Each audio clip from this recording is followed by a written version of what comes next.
Welcome to 360 Tamil. இன்னைக்கு இந்த வீடியோல இப்ப ரீசெண்டா பெங்காலில வெளியே இருக்க ஒரு சூப்பரான வெப் சீரிஸோட கதையை பத்தி தான் பார்க்க போறோம். இதோட பேரு அடல்டோ ஏக்தி மேயி அப்படின்றது. இது ஒரு வித்தியாசமான கிரைம் த்ரில்லர் படம்னு சொல்லலாம். ஸ்டார்டிங்ல இருந்து எண்டிங் வரைக்கும் விறுவிறுப்பா கொண்டு போயிருப்பாங்க. முதல்ல இந்த சீரிஸோட பிளாட்டை பத்தி சொல்றேன். ஜோயின்னு ஒருத்தங்க ஒரு ஆபீஸ்ல வேலை பார்த்துட்டு இருக்காங்க. அந்த ஆபீஸோட பாஸ் பேரு டிகே அப்படின்றது. அவரோட பர்த்டே செலிப்ரேஷனுக்காக எல்லாரையும் இன்வைட் பண்ணிருப்பாரு. ஜோயியும் இன்வைட் பண்ணிருப்பாரு. அப்படி போன ஜோயிக்கு பாலியல் பலாத்காரம் நடந்துருது. அந்த டிகே தான் நம்ம கிட்ட எல்லை மீறி நடந்திருக்காரு அப்படின்ற மாதிரி இவங்க யோசிக்கிறாங்க. போலீஸ் ஸ்டேஷனுக்கு வந்து கம்ப்ளைண்ட் கொடுக்குறாங்க. ஆனா டிகே எனக்கும் இதுக்கும் சம்பந்தமே இல்லைன்னு சொல்றாரு. இதை தாண்டி நிறைய லீகல் ப்ராசஸ்லாம் நடக்குது. இந்த ஜோயின்ற பொண்ணுக்கான நியாயம் கிடைச்சதா இல்லையான்னு சொல்றதுதான் இந்த படத்தோட மீதி கதையா இருக்கும். நீங்க எதிர்பார்க்காத நிறைய திருப்பங்கள்லாம் இந்த கதையில வச்சிருப்பாங்க. உங்களுக்கு பிடிக்கும் நம்புறேன். எக்ஸ்பிளனேஷனுக்குள்ள போறதுக்கு முன்னாடி வீடியோக்கு ஒரு லைக் போடுங்க. இந்த எக்ஸ்பிளனேஷன் பிடிச்சிருந்ததுன்னா ஐப்னு ஒரு ஆப்ஷன் இருக்கும், அதையும் கிளிக் பண்ணி சப்போர்ட் பண்ணுங்க. மேற்கொண்டு பேசி டைம் வேஸ்ட் பண்ணாம நம்ம நேரடியா எக்ஸ்பிளனேஷனுக்குள்ள போயிடலாம். இந்த சீரிஸோட ஸ்டார்டிங் சீனே ஜோயின்ற பொண்ணை காட்டுறாங்க. இவங்க அரை மயக்கத்துல ஒரு இடத்தை விட்டு வெளியே வந்துட்டு இருக்காங்க. இப்ப ரொம்ப சோகமா இருக்காங்க. காரணம் இவங்க கடைசியா ஒரு பர்த்டே பார்ட்டிக்கு போயிருக்காங்க. அந்த இடத்துல ஏதோ நடந்திருக்கு போல. அதை யோசிச்சு பார்த்து தான் பயங்கரமா ஃபீல்லாம் பண்ணிட்டு இருக்காங்க. இப்ப என்ன ஆகுதுன்னு தெரியல. இவங்க கார் எடுத்துட்டு நேரா போலீஸ் ஸ்டேஷனுக்கு வந்துடுறாங்க. முதல்ல வீட்டுக்கெல்லாம் போயிருப்பாங்க. அதுக்கப்புறம் தான் கார் எடுத்துட்டு போலீஸ் ஸ்டேஷனுக்கு வந்திருக்காங்க. இவங்க வரும்போது போலீஸ் ஸ்டேஷன்ல லேடி போலீஸ் யாருமே இல்ல. வந்தோடனே இங்க இருக்க ஜென்ஸ் போலீஸ் இருக்கார்ல, என்ன விஷயம்ன்ற மாதிரிலாம் கேக்குறாரு. இவங்க என்ன சொல்றாங்கன்னா, லேடி போலீஸ் கிட்ட தான் சொல்லணும், லேடி போலீஸ் இல்லையான்ற மாதிரி கேக்குறாங்க. ஓஹோ, லேடி போலீஸ் கிட்ட தான் சொல்லுவியா? இங்க ஒரே ஒரு லேடி போலீஸ் இருக்காங்க, அவங்களும் பர்மிஷன் எடுத்துட்டு வெளியே போயிருக்காங்க, நான் கூப்பிடுறேன் உட்காருன்ற மாதிரி சொல்லிடுறாரு. இப்ப இவங்களுமே இந்த இடத்துல வெயிட் பண்ண ஆரம்பிக்கிறாங்க. இவங்க வெயிட் பண்ணிட்டு இருக்கிறத செல்லுக்குள்ள இருக்க கைதிகள்லாம் பாக்குறாங்க. அங்க இருந்தே கொஞ்சம் கமெண்ட் அடிக்கிற மாதிரிலாம் பேசிட்டு இருக்காங்க. இவனுங்க கமெண்ட் அடிக்கிறது அந்த போலீஸ்க்கும் கேக்குதுல, அமைதியா இருங்கடா அப்படின்ற மாதிரி சத்தம்லாம் போட்டுட்டு இருக்காரு. இவங்க வெயிட் பண்ணிட்டு இருக்கும் போது அந்த லேடியும் வந்துடுறாங்க. மேடம் உங்ககிட்ட தான் பேசணும்னு வெயிட் பண்ணிட்டு இருக்காங்க, என்ன ஏதுன்றத பாருன்ற மாதிரி அந்த லேடி போலீஸ் கிட்ட இந்த ஜென்ஸ் போலீஸ் சொல்றாரு. என்ன விஷயம், உள்ள வான்ற மாதிரி இவங்களும் கொஞ்சம் அதிகார துணியில தான் கூப்பிடுறாங்க. இப்ப இவங்களும் கம்ப்ளைண்ட் கொடுக்கறதுக்காக உள்ள வந்துடுறாங்க. கம்ப்ளைண்ட் கொஞ்சம் சீரியஸ் ஆனதுன்றது இப்பதான் இந்த லேடி போலீஸ்க்கு புரியுது. இப்ப இவங்களுமே என்ன பிரச்சனைன்றத சொல்ல ஆரம்பிக்கிறாங்க. இவங்க ஆபீஸ்ல பாஸோட பேரு டிகே அப்படின்றது. அந்த டிகேவை பொறுத்த வரைக்கும் கொஞ்சம் இவங்க கிட்ட சில்மிஷம் பண்ற மாதிரிலாம் நடந்துப்பாரு. எப்ப பாரு அடல்ட் ஜோக்கெல்லாம் இவங்க கிட்ட சொல்லி சொல்லி சிரிச்சிட்டு இருப்பாரு. அப்படிப்பட்ட நபரு அவரோட பர்த்டே பார்ட்டிக்காக என்ன கூப்பிட்டாரு. என்ன மட்டும் இல்ல, ஆபீஸ்ல எல்லாரையும் கூப்பிட்டாரு. அவர் என்கிட்ட பேசிட்டு இருக்கும் போது ட்ரிங்க்ஸ் எல்லாம் ஊத்தி தந்தாரு. அந்த ட்ரிங்க்ஸ்ல தான் அவர் ஏதோ கலந்திருந்தாரு போல. அந்த ட்ரிங்க்ஸை குடிச்சதுக்கு அப்புறம் எனக்கு மயக்கம் வந்தது, என்கிட்ட எல்லை மீறி நடந்துட்டாரு அப்படின்ற மாதிரிலாம் இவங்க கம்ப்ளைண்ட் மாதிரி சொல்லிட்டு இருக்காங்க. இப்ப இந்த கேஸோட சீரியஸ்னஸ் இந்த லேடி போலீஸ்க்கு புரிஞ்சிருச்சுல. இவங்க சொல்ற ஸ்டேட்மெண்ட் எல்லாத்தையும் ரெக்கார்ட் பண்ணும் அப்படின்ற மாதிரி யோசிக்கிறாங்க. இப்ப கேமராவெல்லாம் செட் பண்ணி மேற்கொண்டு என்ன நடந்தது, நீ ஆபீஸ பத்தி கொஞ்சம் டீடைலா சொல்லுன்ற மாதிரி கேக்குறாங்க. இப்ப ஜோயின்ற நம்ம ஹீரோயின் இருக்காங்கல்ல, ஆபீஸ பத்தி எல்லாம் தெளிவா சொல்ல ஆரம்பிக்கிறாங்க. இவங்க ஆபீஸ பொறுத்த வரைக்கும் பாஸ் டிகே தான். அதே மாதிரி ஒர்க்கிங் பார்ட்னரா வேற ஒருத்தர் இருப்பாரு. அவர் பேரு ஸ்ரீகாந்த் அப்படின்றது. இவர் தான் அந்த ஸ்ரீகாந்தா இருப்பாரு. சிறந்த எம்ப்ளாய்க்கு அவார்டு தருவாங்கல்ல, அந்த அவார்டை ஜோயி வாங்கியிருப்பாங்க. அப்படி பாராட்டிட்டு இருக்கும் போது இந்த டிகே என்ன பண்றாருன்னா, என் ஒய்ஃபுக்கு முன்னாடி ஒன்ன பார்த்திருந்தா ஒன்ன கல்யாணம் பண்ணிருப்பேன்ற மாதிரி ஃபிளர்ட் பண்ற மாதிரி பேசிட்டு இருக்காரு. இது எல்லாத்தையும் இவரோட ஒர்க்கிங் பார்ட்னர் ஸ்ரீகாந்த் கவனிச்சிட்டு இருக்காருல. டே ஃபிளர்ட் பண்றதை நிறுத்தவே மாட்டியா அப்படின்ற மாதிரிலாம் அவர்கிட்ட சொல்லிட்டு இருக்காரு. உனக்கு அந்த சம்பவம் நடக்கும் போது நீ இந்த ட்ரெஸ்ல தான் இருந்தியான்ற மாதிரி இந்த லேடி கேக்குறாங்க. இல்ல இல்ல, அந்த சம்பவம் நடந்ததுல என் ட்ரெஸ் எல்லாம் முழுசா கிழிஞ்சிருச்சு, நான் அங்க இருந்து வேற ஒரு ட்ரெஸ் தான் போட்டுட்டு வீட்டுக்கு வந்தேன்ற மாதிரிலாம் இவங்க சொல்லிட்டு இருக்காங்க. இப்ப இவங்களா சில விஷயங்களை சொல்றாங்க. அது என்னன்னா, இந்த ஜோயியை பொறுத்த வரைக்கும் ஒரு பாய் ஃப்ரெண்ட் இருப்பாரு. அந்த பாய் ஃப்ரெண்டோட பேரு அசோக் அப்படின்றது.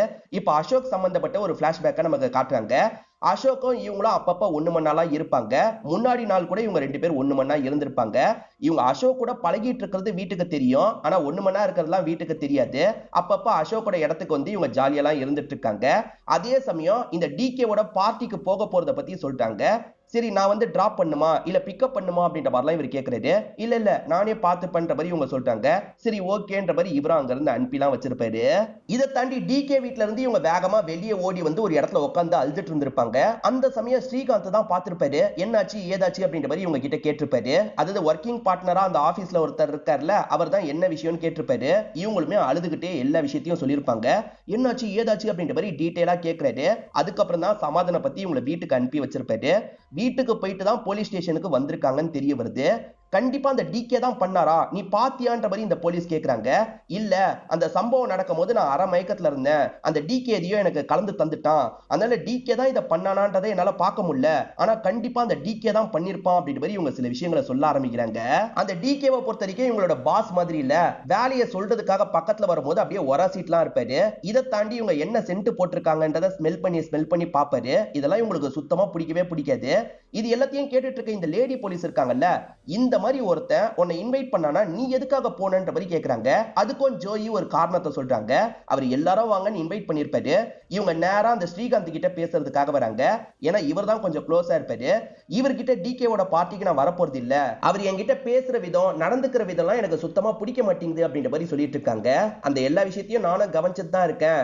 டிகேவை பொறுத்த வரைக்கும் எப்பவுமே ஃப்ளர்ட் பண்ணுவான், அதை தாண்டி எந்த ஒரு ஸ்டேஜுக்கும் போக மாட்டான், நீ இதை நினைச்சுலாம் கவலைப்படாத, கண்டிப்பா வான்னு சொல்லியிருப்பாரு. அவர் கொடுத்த தைரியத்துல தான் அந்த இடத்துக்கு வந்தேன், ஆனா இந்த மாதிரி நடந்துருச்சு அப்படின்ற மாதிரிலாம் ஃபீல் பண்ணிட்டு இருக்காங்க. இந்த மாதிரி லேடி போலீஸ் விசாரணை பண்ணிட்டு இருக்கும்போது ஜென்ஸ் போலீஸும் வந்துடுறாரு. வந்தவரும் இந்த விஷயம் வீட்டுக்கு தெரியுமான்ற மாதிரி கேட்கிறாரு. அப்படியே கட் பண்ணி கொஞ்ச நேரத்துக்கு முன்னாடி நடந்த விஷயத்தை நமக்கு காட்டுறாங்க. இந்த சம்பவம் நடந்தோட நேரா வீட்டுக்கு தான் வந்திருப்பாங்க. பொண்ணு என்ன இன்னும் வரலன்னு வெயிட் பண்ணிட்டு இருந்த பேரண்ட்ஸ்க்கு இவங்களை இந்த கண்டிஷன்ல பார்த்தோன்னா ஷாக் ஆயிருது. இவங்களுக்கு ஒரு தம்பியும் இருப்பான். என்னாச்சுன்னு கேட்கும்போது இவங்க நடந்த எல்லா விஷயத்தையும் சொல்லிட்டு இருக்காங்க. அடுத்த எபிசோடு ஸ்டார்டிங் சீனே பாஸ்ட்ல நடந்த ஒரு விஷயத்தை காட்டுறாங்க. அது என்னன்னா, டிகே கிட்ட இவங்களுமே சிரிச்சு தான் பேசிட்டு இருக்காங்க. அதாவது டிகே தான் என்கிட்ட வலிவாருன்ற இவங்க சொன்னாங்கல்ல, ஆனா இவங்களும் அவர்கிட்ட சிரிச்சு பேசிட்டு இருக்காங்க. அதுக்கப்புறம் ரெண்டு பேருமே சிரிச்சுக்கிட்டே தான் வீட்டுக்குள்ள போயிட்டு இருக்காங்க. ஒருவேளை இவங்க போலீஸ் கிட்ட பொய் சொல்றாங்களா அப்படின்ற மாதிரி லைட்டா ஒரு கேள்வியை எழுப்புறாங்க. இவங்க பேரண்ட்ஸை பார்த்ததுக்கு அப்புறம் நடந்த விஷயத்தை நமக்கு காட்டுறாங்க. பேரண்ட்ஸ் கிட்ட இவங்க நடந்த எல்லா விஷயத்தையும் சொல்லிடுறாங்க. பேரண்ட்ஸை பொறுத்த வரைக்கும் நடந்த விஷயத்துக்காக ஃபீல் பண்றாங்க. ஆனா இதை கம்ப்ளைண்டாலாம் கொடுக்க தேவையில்ல, ஏன்னா கம்ப்ளைண்டா கொடுத்தா உன்னோட லைஃபே ஸ்பாயில் ஆயிடும். பாய் ஃப்ரெண்ட் கிட்ட சொல்லிட்டியான்னு கேட்கும்போது பாய் ஃப்ரெண்ட் கிட்ட சொல்லிட்டேன்னு சொல்லிட்டாங்க, எதுக்காக அவசரப்பட்டு சொன்னன்ற மாதிரி பேரண்ட்ஸ் கேட்கறாங்க. இது அப்படியே மூடி மறைச்சிடலான்ற மாதிரி தான் பேரண்ட்ஸ் சொல்றாங்க. இவங்களால அந்த விஷயத்தை ஏத்துக்க முடியல. இல்ல, அந்த டிகேக்கான தண்டனையை வாங்கி தரணும், நான் ஸ்டேஷனுக்கு போக போறேன் அப்படின்ற மாதிரி வேகமா இங்க இருந்து கிளம்பலாம் ஆரம்பிச்சிருப்பாங்க. இப்போ இந்த ஜென்ஸ் போலீஸ் என்ன சொல்றாருன்னா, கடைசியா உன் பாய் ஃப்ரெண்ட் கூட நீ ஒண்ணு மண்ணா இருந்திருக்க, நீ அந்த பார்ட்டிக்கு போய் சரக்கடிச்சதுல உனக்கு ஆலோசினேஷன் மாதிரி ஏற்பட்டிருக்கும், ஒருவேளை அந்த டிகே உன்கிட்ட தப்பா நடந்திருக்க கூட வாய்ப்பு இல்ல, நீ அவரை பாத்தியா அதை தெளிவா சொல்லுன்ற மாதிரி கேட்கிறாரு. நான் பார்க்கல, ஆனா நடந்தது இதுதான்ற மாதிரி ஒரு விஷயத்தை இவங்க சொல்ல ஆரம்பிக்கிறாங்க. அப்பதான் திரும்பி நடந்த விஷயத்தை நமக்குமே காட்டுறாங்க.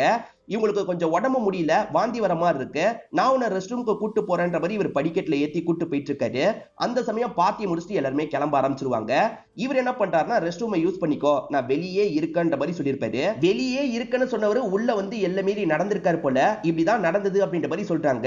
இருந்தாலும் இந்த போலீஸ் சந்தேகப்படுற மாதிரி நிறைய கேள்வி கேட்கிறாரு. இல்ல அப்செட் ஆன இவங்க இருக்காங்கல்ல, இங்க இருந்து எந்திரிச்சு கிளம்ப ஆரம்பிக்கிறாங்க.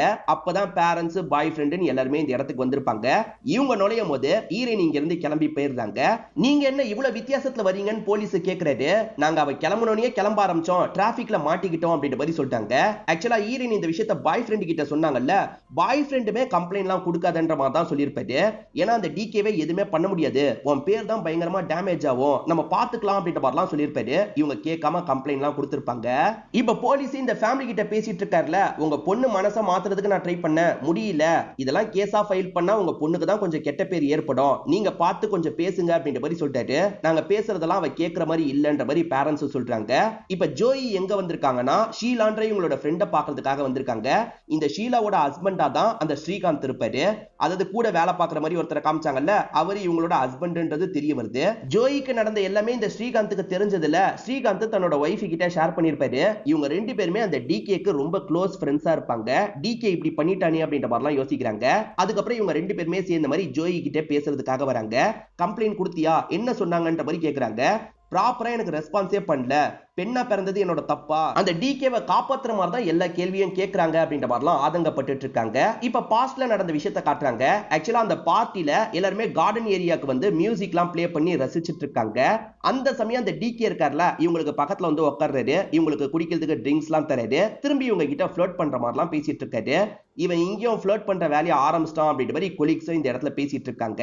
இவர் இந்த மாதிரி ட்ரிங்க்ஸ் ஒன்னு தந்திருக்காருல, அந்த ட்ரிங்க்ஸ்ல தான் மயக்க மருந்த கலந்திருக்காரு போல. அதுக்கப்புறம் வாந்தி வருதுன்னு இவங்க ரெஸ்ட் ரூமுக்கு போகும்போது தான் அந்த சம்பவம் நடந்திருக்கும். இப்போ அப்படியே கட் பண்ணி கதை பிரசன்ட்டுக்கு வந்துருது. பிரசன்ட்ல ஷீலா இருக்காங்கல்ல, இவங்களுக்கு ஆறுதல்லாம் சொல்லிட்டு இருக்காங்க. கண்டிப்பா போலீஸ் இந்த கேஸை எடுத்துக்கிட்டு தான் ஆகணும், அப்படி இல்லைன்னா நான் பேசுறேன், அதே மாதிரி போலீஸ் செக்கிங்லாம் பண்ணுவாங்க, நீ அதுக்கு முன்னாடி கொஞ்சம் ரிலாக்ஸ் பண்ணிக்கோன்ற மாதிரி சொல்லிட்டாங்க.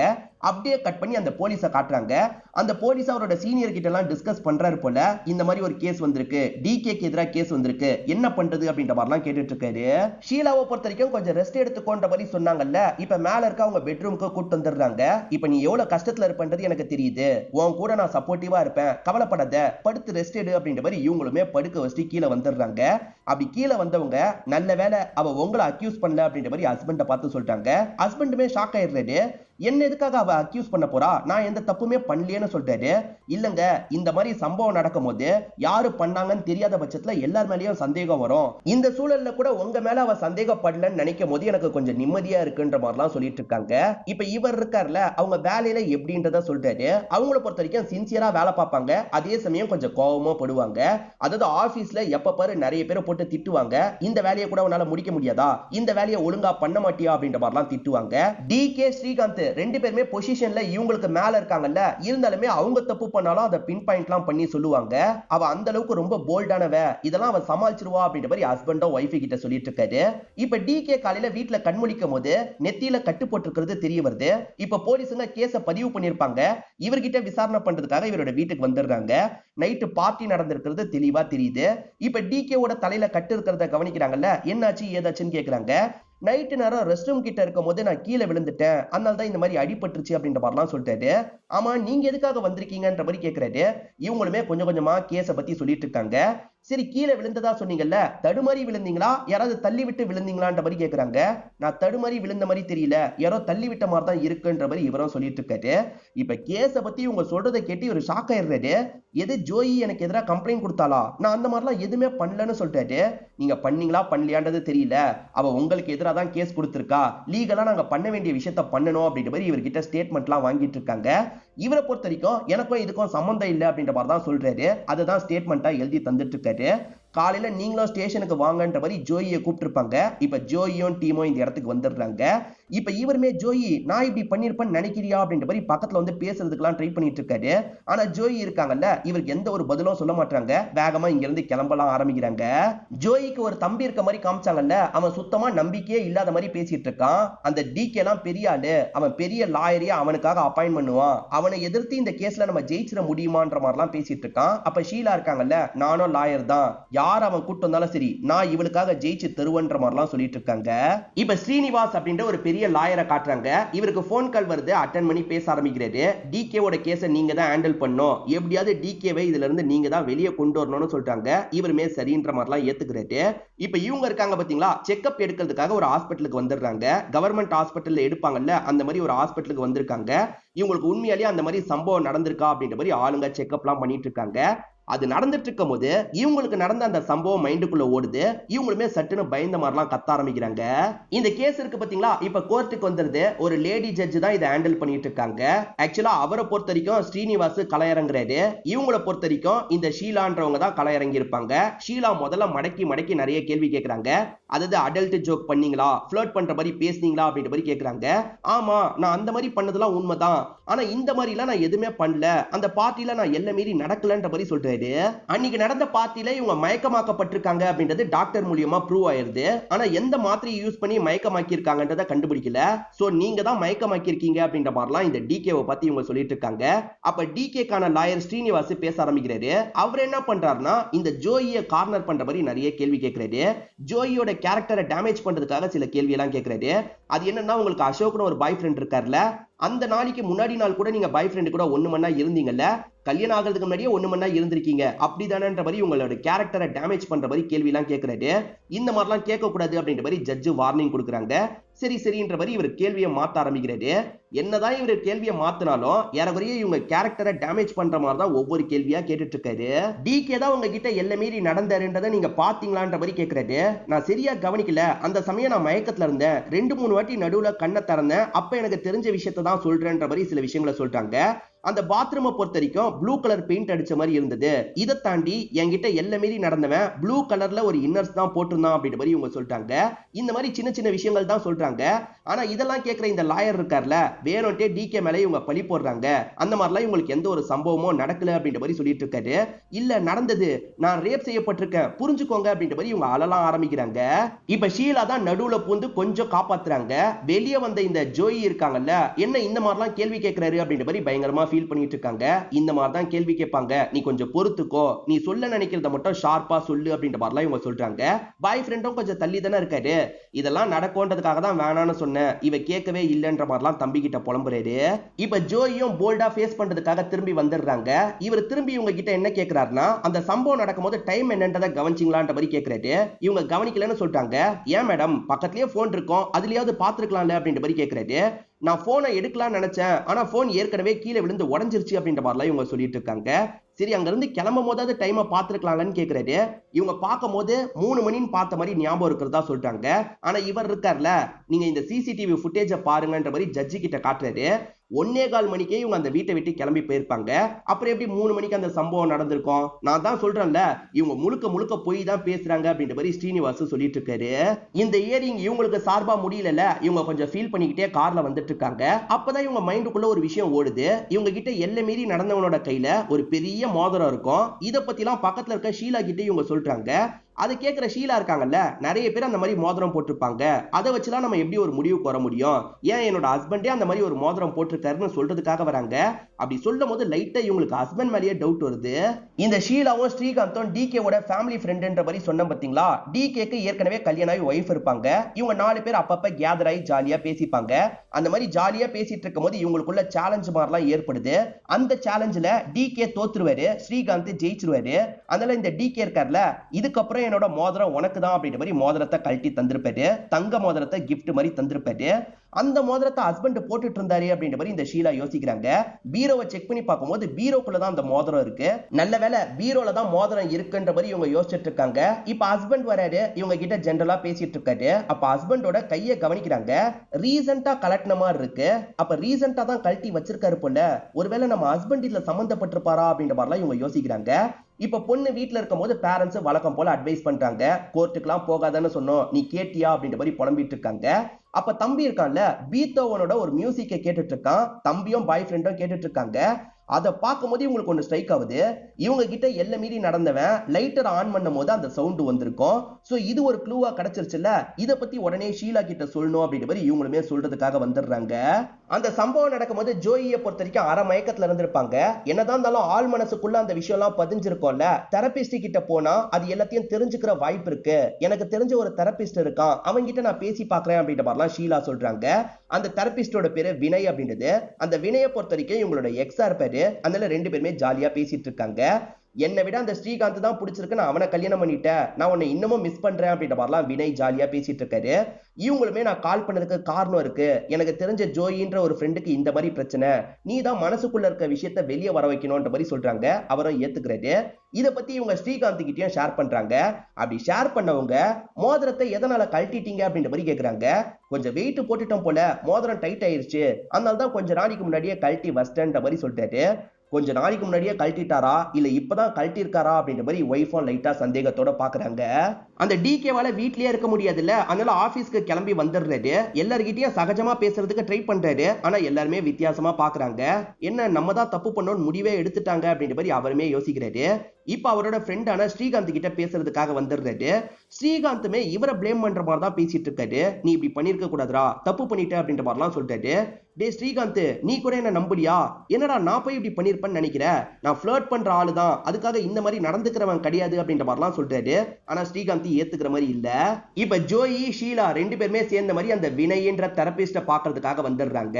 இப்ப இவருமே இவங்க கிட்ட கொஞ்சம் கொஞ்சமா பழச ஞாபகப்படுத்துற மாதிரி கேள்வி எல்லாம் கேட்டுட்டு இருக்காரு. நீங்க அங்க இருந்து வரும்போது என்ன கவனிச்சீங்க, அங்க போகும்போது என்னெல்லாம் அப்சர்வ் பண்ணீங்க, இதெல்லாம் யோசிச்சு யோசிச்சு சொல்லுங்கன்ற மாதிரி ஒவ்வொரு விஷயமா வாங்குறதுக்கு ட்ரை பண்றாரு. ஆனா பெருசா இவங்களுக்கு எதுவுமே ஞாபகம் வர மாட்டேங்குது. இந்த மாதிரி இவங்க பண்ணி பண்ணி கொஞ்சம் டயர்ட் ஆயிடுறாங்கல்ல, அதனால இவர் டீயை வர வச்சிருப்பாரு. அந்த டீயை குடிக்கலாம்னு நினைக்கும் போது இவங்களுக்கு இந்த ஸ்மெல்ல பார்த்தோன்னா ஒண்ணு ஞாபகம் வருது. லெமன் டீயோட ஸ்மெல்லுல சென்ட் எல்லாம் வரும் பாத்தீங்களா, அந்த மாதிரி ஒரு சென்ட்டை தான் அவன் யூஸ் பண்ணியிருந்தான். ஏன்னா அந்த சென்ட்டோட ஸ்மெல்லு தான் வந்தது அப்படின்ற மாதிரிலாம் இவங்க சொல்லிட்டு இருக்காங்க. அதே சென்ட்டை தான் டிகே யூஸ் பண்ணுவான், கண்டிப்பா டிகே தான் இந்த விஷயத்த பண்ணிருக்கான் அப்படின்ற மாதிரிலாம் இந்த இடத்துல ஜோயி சொல்லிட்டு இருக்காங்க. தெரிஞ்சுக்கிட்ட எல்லா தகவலை பத்தியும் அப்பப்ப இவங்க ஹஸ்பண்ட் கிட்ட சொல்லுவாங்க. அந்த மாதிரி ஷீலா ஹஸ்பண்ட் கிட்ட சொல்லிட்டு இருக்காங்க. ஹஸ்பண்ட் இவங்க முன்னாடியே ட்ரெஸ் எல்லாம் மாத்திட்டு இருக்காரு. அப்படி ட்ரெஸ்ஸை மாத்தும் போது ப்ளூ கலர்ல ஒரு இன்னர் தெரியுது. ஏறக்குறைய இதே மாதிரிதான் இன்னர் டைப் இருந்ததா ஜோயி சொல்லியிருப்பாங்க. அதனால இவங்களுக்குமே ஹஸ்பண்ட் மேல கொஞ்சம் டவுட் வருது. லைட்டா டவுட் வர மாதிரி காட்டுறாங்க. ஷீலாவும் டிகேவும் ஃப்ரெண்ட்ஸ்னு சொன்ன பாத்தீங்களா, இப்ப டிகேவும் ஒய்ஃபும் சேர்ந்த மாதிரி ஷீலாவையும் ஸ்ரீகாந்தையும் பாக்குறதுக்காக வந்துடுறாங்க. ஆக்சுவலா டிகேவால ஒய்ஃபுக்கு ரொம்ப அசிங்கமா இருக்கு, இப்படி போய் ஒரு விஷயத்துல மாட்டிக்கிட்டாரு அப்படின்ற மாதிரிலாம் ஒய்ஃப் புலம்புறாங்க. டிகே சத்தியமா எனக்கும் இதுக்கும் சம்பந்தம் இல்ல, புரிஞ்சுக்கோங்கன்ற மாதிரி ஷீலா கிட்டயும் ஸ்ரீகாந்த் கிட்டயும் சொல்றாரு. ஆனா ஷீலா ஏத்துக்க மாட்டாங்க. கேஸ் முடியற வரைக்கும் நீங்க இங்க வராம இருக்கிறது தான் நல்லது அப்படின்ற மாதிரி இங்க இருந்து அனுப்பி வச்சிடுறாங்க. ஜோயி முதல்ல கம்ப்ளைண்ட் கொடுக்கிறதுக்காக வரும்போது ஒரு லேடி போலீஸ் தானே கேள்வி எல்லாம் கேட்டாங்க. அந்த லேடி போலீஸ் உங்களுக்கு ஹெல்ப் பண்றதுக்காக வந்திருக்காங்க. காரணம் என்னன்னு பாத்தீங்கன்னா, இந்த கேஸ்ல இவங்க டெஸ்டுக்கு ரிப்போர்ட் எல்லாம் தந்தாங்கல்ல, அந்த ரிப்போர்ட் எல்லாத்தையும் மூடி மறைக்கிறதுக்கான வேலை நடந்திருக்கும். ஏதோ பவர்ல இருக்க ஆளுங்க இதெல்லாம் மறைக்கிறதுக்கான வேலையை பண்ணிட்டு இருந்தாங்க. எனக்கு மனசு கேட்கல, சில ஆதாரத்தை மட்டும் நான் எடுத்து வச்சிருக்கேன். இந்த ஆதாரம் அங்க இருந்ததுன்னா கண்டிப்பா கிளியர் பண்ணிருப்பாங்க, இல்ல மாத்தி வச்சிருப்பாங்க. இதை நான் உனக்கு தரணும்னு நினைச்சுதான் கொண்டு வந்திருக்கேன் அப்படின்ற மாதிரிலாம் தந்துட்டு இருக்காங்க. அதாவது இவங்களுக்கு மேல ஒரு சீனியர் இருக்காருல்ல, அவர் காசுக்காக அதெல்லாம் மாத்தி வைக்கிறதுக்கான ஏற்பாடெல்லாம் பண்ணிருப்பாரு. உண்மை ஜெயிக்கணும்ன்றதுக்காக தான் உனக்கு இதெல்லாம் கொண்டு வந்திருக்கேன், இதுக்கான தேவை வந்தா யூஸ் பண்ணிக்கோன்ற மாதிரி சொல்லிட்டாங்க. ஆக்சுவலா அம்மா எப்பவுமே பொண்ணு கிட்ட இதெல்லாம் வேணான்னு சொல்லிட்டு இருப்பாங்கல்ல, ஆனா அம்மாவே இப்ப கொஞ்சம் நம்பிக்கையோட பேசுறாங்க. தப்பு பண்ணவனுக்கு கண்டிப்பா தண்டனை கிடைக்கும், நீங்க தைரியமா போயிட்டு வாங்க அப்படின்ற மாதிரி ஃபேமிலியை சேர்ந்த எல்லாரையும் வீட்டை விட்டு அனுப்பிலாம் வச்சிட்டு இருக்காங்க. இந்த எதிர்த்தரப்பு லாயர் ஸ்ரீனிவாஸ் இருக்காருல்ல, கோர்ட்ல பேசும்போது என்ன சொல்லியிருப்பாருன்னா, இவங்க கிட்ட யாருமே எல்லை மீறி நடக்கல, இவங்க டிகேவோட பேரை டேமேஜ் பண்றதுக்காக இப்படி சொல்றாங்கன்ற மாதிரி சொல்லியிருப்பாரு. இப்ப இதனால ஷீலாவும் மடக்கி பேச ஆரம்பிக்கிறாங்க. உண்மையிலேயே அவளுக்கு எதுவுமே நடக்கலன்னு நீங்க நினைக்கிறீங்களா அப்படின்ற மாதிரி கேக்குறாங்க. இல்ல, கண்டிப்பா அவளுக்கு நடந்திருக்கு, என்னால புரிஞ்சுக்க முடியுது. என்னதான் இருந்தாலும் கோர்ட்டுக்குள்ள அப்படிதானே பேச முடியும், நான் அதுக்காக தான் அப்படி பேசுறேன் அப்படின்ற மாதிரி சொல்லிட்டாரு. இப்ப கூட டிகே குற்றவாளியா இல்லையான்றது எனக்கு தெரியாது, ஆனா டிகேவை காப்பாத்துறது தான் என்னோட வேலை ஆகி போயிருச்சு, நான் அவனுக்கு ஃபேவரா தான் பேச முடியும், உனக்கும் தெரியும்ல அப்படின்ற மாதிரிலாம் பேசிட்டு இவருமே உள்ள வந்துடுறாரு. ஆக்சுவலா போலீஸ் ரிப்போர்ட் எல்லாத்தையும் மாத்திட்டாங்கல்ல, அவங்க ப்ரொவைட் பண்றது அந்த டிகே கூட மேட்ச் ஆக மாட்டேங்குது. டிகே கூட மேட்ச் ஆகல அப்படின்ற மாதிரி ஸ்ரீனிவாஸ் சொல்லிட்டு இருக்காரு. இதை தாண்டி டிகே கூட நிறைய பேர் சேர்ந்து வேலை பார்ப்பாங்கல்ல, அவங்க எல்லாரையும் கூப்பிட்டு பேச ஆரம்பிக்கிறாரு. அவங்க எல்லாருமே டிகே ரொம்ப நல்லவர் அப்படின்ற மாதிரிலாம் சர்டிபிகேட் கொடுத்துட்டு இருக்காங்க. அப்படிதானே அவங்க கொடுத்தாகணும், அதனால அவரை பத்தி பாசிட்டிவா தான் பேசுறாங்க, நெகட்டிவே இல்லன்ற மாதிரிலாம் சொல்லிட்டு இருக்காங்க. அடுத்ததா ஸ்ரீனிவாஸ் என்ன பண்றாருன்னா, டிகே வீட்டுல வேலை பார்க்குற ஒருத்தரை கூப்பிட்டு பேச ஆரம்பிக்கிறாரு. அன்னைக்கு என்ன நடந்தது அப்படின்ற மாதிரி கேட்கிறாரு. அவருமே நடந்த விஷயத்த சொல்றாரு. டிகே ஐயா பாத்ரூம்க்கு வெளியே மயக்கமான நிலைமையில விழுந்து கிடந்தாரு, அவர் தலையில இருந்து பிளட்டா வடிஞ்சிட்டு இருந்தது, நான் தான் கட்டெல்லாம் போட்டு விட்டேன்னு சொல்றாரு. அந்த சம்பவம் நடக்கும் போது டிகேவே மயக்கத்துல தான் இருந்திருக்காரு. மயக்கத்துல இருந்த இவர் எப்படி எல்லை மீறி நடந்திருக்க முடியும்? சோ இவங்க தான் போய் சொல்றாங்க, டிகே எந்த ஒரு தப்பும் பண்ணலன்ற மாதிரி இவர் சொல்லிட்டு இருக்காரு. இதை தாண்டி டிகே கிட்ட மத்த பெண்கள் வேலை பார்ப்பாங்கல்ல, அவங்களையும் கூப்பிட்டு கேள்வி கேட்கிறாரு. டிகே சார் ரொம்ப நல்ல டைப், அவர் அந்த மாதிரிலாம் பழக மாட்டாரு, ரொம்ப ஜோவியலா தான் பழகுவாருன்ற மாதிரி சர்டிபிகேட் எல்லாம் கொடுத்துட்டு இருக்காங்க. முடிஞ்ச அளவுக்கு டிகேவை காப்பாத்துறதுக்கான எல்லா விஷயத்தையும் இவர் பண்ணிட்டு இருக்காரு. இந்த மாதிரி ஒரு சம்பவம் நடக்கும் போது யாரா இருந்தாலும் யாரு பண்ணாங்கன்றதை கவனிச்சிருப்பாங்க, இவங்க கவனிக்கலன்னு சொல்றதே நம்புற மாதிரி இல்லன்ற மாதிரிலாம் இவர் சொல்லிட்டாரு. அப்பதான் நடுவுல புந்தி இந்த வினய் பேச ஆரம்பிக்கிறாரு. வினய் கிட்ட நான் பேசணும்னு நினைக்கிறேன்ற மாதிரி ஷீலா இருக்காங்கல்ல, வினய விசாரணை கூண்டு இருக்கிற இடத்துக்கு வர வச்சிடுறாங்க. இப்ப இவர்கிட்ட எதனால உங்களுக்கு எதுவுமே ஞாபகம் இல்லைன்ற மாதிரி கேக்குறாங்க. இதுக்கு பேரு போஸ்ட் டிராமாட்டிக் டிஸார்டர்னு சொல்லுவாங்க.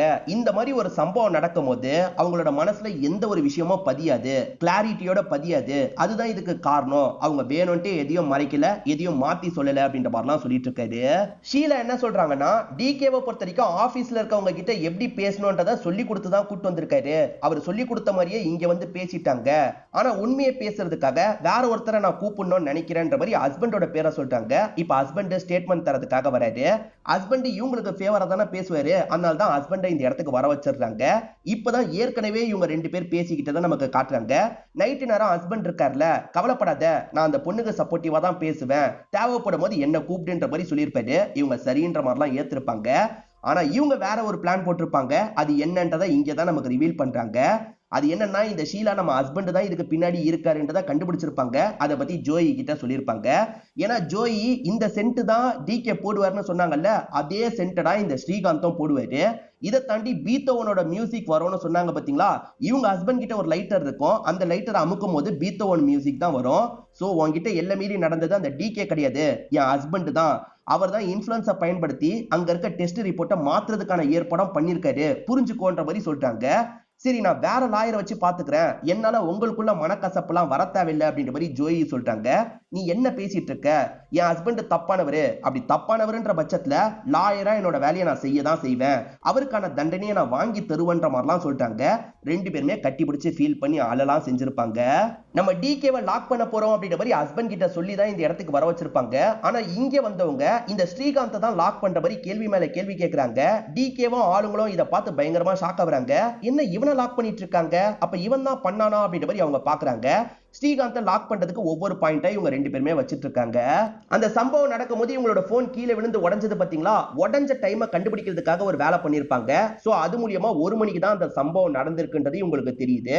ஆனா ஏற்கனவே 3ன்னு சொன்னாங்களே, அது எப்படின்னு உங்களுக்கு ஒரு கேள்வி வரும். இவங்க போதையில இருந்ததுனால சின்ன முள்ளு பெரிய முள்ள மாத்தி மாத்தி பார்த்திருப்பாங்க. அப்ப டைம் 1 இருந்திருக்கும், இவங்க தெரியாதனமா அப்ப 3ன்ற மாதிரி சொல்லியிருப்பாங்க. அந்த சம்பவம் நடக்கும்போது ஜோயி மயக்கத்துல இருந்தாங்க பாத்தீங்களா, மயக்கத்துல இருந்தாங்கன்றத டாக்டர் சொல்லியிருப்பாரு. என்ன மாத்திரையினால மயக்கத்துல இருந்தாங்கன்றத சொல்லியிருக்க மாட்டாரு, இப்ப சொல்லிடுறாரு போல. ஆக்சுவலா ஷீலா டிப்ரெஷன் ப்ராப்ளத்துக்காக தூக்க மாத்திரை எடுப்பாங்க. அந்த தூக்க மாத்திரையை தான் ஹஸ்பண்ட் யூஸ் பண்ணியிருக்கிறது உங்களுக்கு தெரிய வருது. ஏன்னா இவங்க டிராயர்ல எப்பவுமே வச்சிருப்பாங்க, அதை எடுத்து தான் கலந்து தந்திருக்காரு அப்படின்ற மாதிரிலாம் இவங்க சொல்லிட்டு இருக்காங்க. இதை தாண்டி ஹஸ்பண்ட் ஒரு லைட்டர் வச்சிருக்காருல, அதுல பீத்தோவன் மியூசிக் வந்திருக்கும், அதே மியூசிக்கை தான் இந்த பொண்ணுமே கேட்டிருக்கா அப்படின்ற மாதிரி இவங்க சொல்றாங்க. அதே மாதிரி ஹஸ்பண்ட் போடுற சென்ட் ஸ்மெல்ல தான் அவ ஃபீல் பண்ணிருக்கான்ற மாதிரி சொல்றாங்க.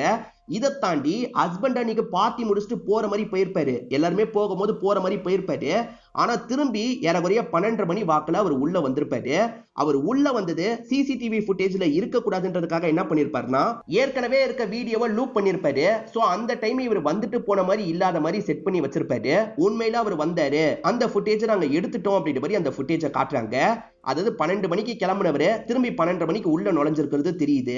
இது எல்லாத்தையும் கவனிச்சிட்டு இருக்க ஸ்ரீனிவாசுக்கு ஒரு டவுட் வருது. அது என்னன்னா, அந்த ரூம்ல நீ ப்ளூ கலர் பெயிண்ட் அடிச்சிருந்ததா சொன்ன, ஆனா அவர் வீட்ல ஒயிட் கலர் பெயிண்ட் தானே அடிச்சாங்க அப்படின்ற மாதிரி கேக்குறாரு. அதுக்கும் காரணத்தை இந்த ஜோயி சொல்றாங்க.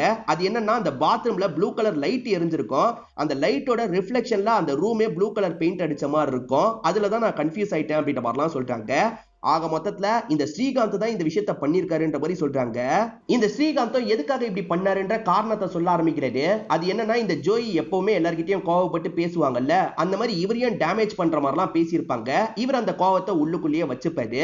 இது எல்லாத்தையும் கவனிச்சிட்டு இருக்க டிகே இருக்கார்ல, டே நீ எனக்கு ஒர்க்கிங் பார்ட்னரா இருக்கிறதுக்கு அவ எனக்கு ஒர்க்கிங் பார்ட்னரா இருக்கலாம் போல, ரொம்ப டேலண்டடா இருக்கான்ற மாதிரி சொல்லிட்டாரு. இதை கேட்கிற இவர் இன்னும் டென்ஷனா இருந்தாரு. ஏற்கனவே இவன் ஒர்க்கிங் பார்ட்னர் மாதிரி தான் நம்மள யூஸ் பண்ணிட்டு இருக்கான், இப்ப அந்த பொசிஷனுக்கும் இவள போட்டுட்டா என்ன பண்றதுன்ற மாதிரி யோசிச்சிருப்பாரு.